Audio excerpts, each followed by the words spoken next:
because Pidyon Haben is some sort of commemoration of Makas Bechoros, and that the firstborn survived, and therefore, thanks to Hashem, we redeem the firstborn. That's what they received as special designation. Since Makas Bechoros happened at night, at the time of tragedy, it's not necessarily an auspicious occasion. We wait till the next morning. That's one reason given. Another reason given is that the redeeming of the firstborn is comparable to redeeming of Kutchim, and Kutchim cannot be redeemed at night. Carbon can only be redeemed during the day.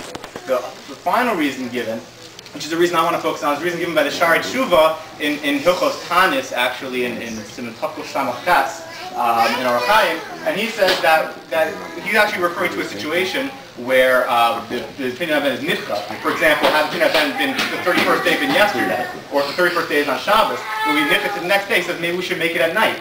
Since again, it's being already pushed off, let's do it as fast as possible. And he says, no, one should do it in the daytime because there would be a bigger persume milsa in the daytime. He says it would be more widely publicized. In the daytime, people will come. The main part, one of the main parts of Pidyon Haben is publicizing the event, publicizing the miracle that occurred, that is Makas Bechoros, publicizing his status as a redeemed firstborn, and therefore it's important that more people be there. And the Maharsham brings down this truth as he says that we see that there are other considerations that can supersede reason makdimim. We could, if there are things that will make some other consideration that will make the mitzvah better, then we don't do it first thing. We push it off and wait a little bit. For example, when we made Birchas Hachama 2 weeks ago, we all saw the sun the first moment we walked out our doors in the morning on the way to Shabbos. Yet we waited till after Minyan. We all davened after Minyan, and we all got together wherever we were. And Barav and Hadras Melech made the bracha as with as large a group as possible, because that is a consideration that perhaps superseded reason makdimim in the mitzvah. So that's why we are here now and not last night. But what is it about Pidyon Haben that makes Presume Milsa or even Presume Nisa such an important aspect of it?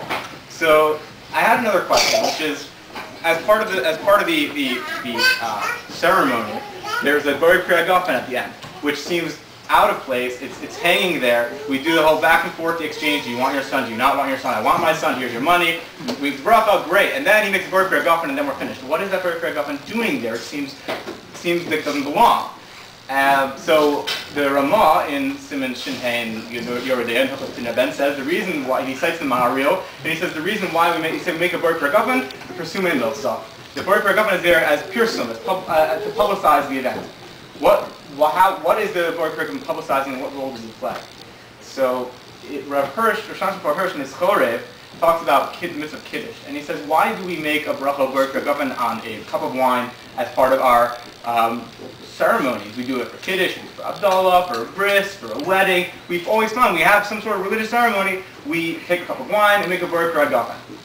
Why? So he says that a cup symbolizes fate in life, symbolizes a person's destiny. We see this in Psukim and Tehillim, Kosi Shuos Esa, a cup of salvation, it represents a destiny. Or Kosi Rivoya, my cup is overflowing, symbolizes a good portion in life. So, for example, let's take Kiddush as an example. When a person takes Kiddush on Friday night, the person lifts up a kos representing his life, his portion in life, and he consecrates his 6 days of work that just passed and dedicates that to Hashem through the Shabbos that he's about to begin. With Havdalah, it's the same thing. The person is consecrating his 6 days that will come, that are about to begin. He consecrates them to Hashem.